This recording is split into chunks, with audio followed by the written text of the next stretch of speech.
사랑하는 성도 여러분, 오늘도 여러분의 모든 길 가운데 주님과 동행하시는 축복이 있기를 소망합니다.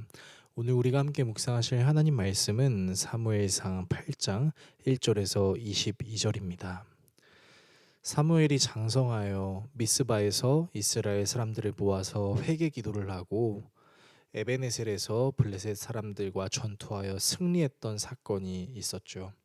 그렇게 이스라엘의 부흥기가 도래하나 싶지만 오늘 우리가 묵상하게 될 내용은 또다시 이스라엘이 롤러코스터 내리막을 타는 것 같은 모습을 볼 수 있습니다. 어떤 내용이 있는지 살펴보겠습니다. 사무엘이 늙습니다. 이제 늙었다라는 표현은 더 이상 사사의 역할을 하기 어려운 지경이 되었다라고도 생각할 수 있겠죠. 그래서 그의 아들들 요엘과 아비야 이 두 사람이 브에세바에서 사사가 됩니다. 그런데 너무 안타까운 것이 이 요엘과 아비야가 사무엘의 행위를 따르지 않고 이익을 따라서 뇌물을 받고 판결을 굽게 하는 것이죠. 어떤 인물이 생각나지 않으신가요? 사무엘마저도 엘리와 같은 일이 일어날 거라고 우리가 어떻게 생각할 수 있었겠습니까? 결국 이스라엘 모든 장로들이 모여서 라마에 있는 사무엘에게 갑니다. 그러면서 이렇게 얘기하죠. 당신은 늙었습니다. 그리고 당신의 아들들 역시 당신의 행위를 따르지 않으니 모든 나라와 같이 우리에게 왕을 세워 우리를 다스리게 하소서라고 합니다. 자, 모든 나라와 같이 무슨 말입니까? 주변에 있는 모든 국가들이 왕정 제도를 채택한 것처럼 이제 이스라엘도 왕정 제도를 해야 될 때가 온 거다라고 얘기하는 거죠. 근데 이스라엘에 왕이 없었을까요? 물론 사사 제도가 있긴 했지만 사사가 왕은 아니었죠. 진정한 왕은 하나님이셨음에도 불구하고 이들은 하나님이 왕이신 것을 좋아하지 않는 것처럼 보입니다. 하나님께서 구원해 주셨던 블레셋 전투에서부터 구원해 주셨던 에베네셀 사건이 있었던 게 얼마나 지났다고. 결국 또 하나님이 아닌 다른 것을 원하는 이 이스라엘의 모습에 사무엘은 기뻐하지 않습니다. 자, 이것을 좀 더 원어에 가깝게 얘기하면 마음이 완전히 상해버린 거죠. 그래서 하나님께 기도합니다. 그리고 하나님이 들으시고 사무엘에게 말씀하십니다. 사무엘아, 이스라엘이 너를 버린 게 아니다. 나를 버렸다. 내가 그들 자신의 왕이 되는 것을 원치 않는다라고 말씀하십니다. 하나님의 마음이 어땠을까요? 하나님 말씀하시죠. 이집트로부터 인도하여 낸 날부터 오늘까지 이스라엘 사람들이 나를 버리고 다른 신을 섬김같이 하려고 한다라고 말이죠. 그래서 하나님은 사무엘을 통해서 엄히 경고하라라고 말씀하십니다. 그러니까 왕의 제도가 무조건 좋은 것만은 아니라는 것을 확실하게 말해주라는 것이죠. 자, 그래서 사무엘이 왕을 요구하는 백성들에게 하나님의 말씀을 전달합니다. 자, 너희들이 다스릴 왕의 제도는 너희들의 아들들을 데려다가 병거 앞에 달리게 할 것이다. 그러니까 전투로 쓰인다는 거죠. 죽게 될 수도 있다는 거예요. 또 너희의 아들들을 천부장과 오십부장으로 삼고 자기 밭을 갈게 하고 추수를 하게 하고 무기와 병거의 장비도 만들게 할 것이다. 자, 왕을 위해서 여러 가지 일들을 한다라는 것이죠. 또 아들들만 데려가는 것이 아닙니다. 딸들을 데려다가 향료 만들고 요리 만들고 떡을 굽고 또 자녀만 데려가는 것이 아니라 재산, 밭과 포도원과 감람원과 제일 좋은 것을 가져다가 자기들의 신하들에게 주고 또 곡식, 소산 다 모두 재산이죠. 그게 다 왕의 신하들을 위해서 사용이 되고 뿐만 아니라 이스라엘 사람들이 부리고 있는 종들 심지어 아름다운 사람들까지 끌어다가 자기 일을 시킬 것이다.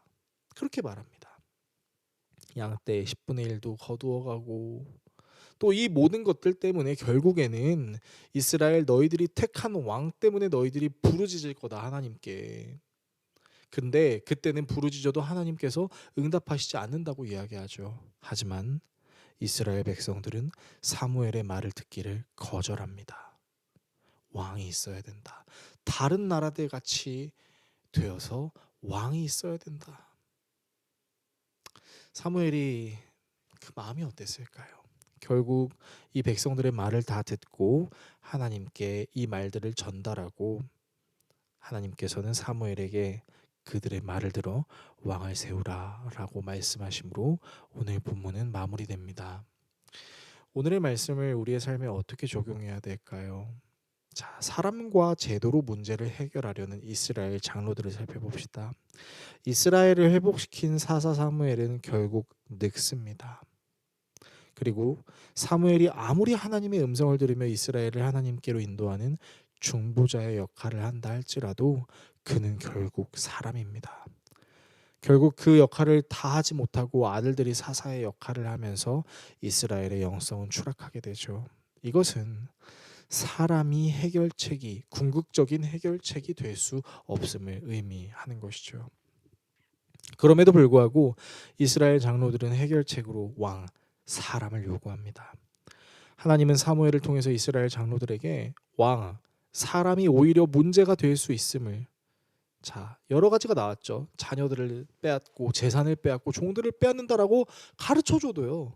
이스라엘 장로들은 진정한 왕이신 하나님을 원하지 않고 다른 왕, 사람을 요구합니다. 생각해 봅시다. 이스라엘이 블레셋을 이길 수 있는 원동력이 무엇이었죠?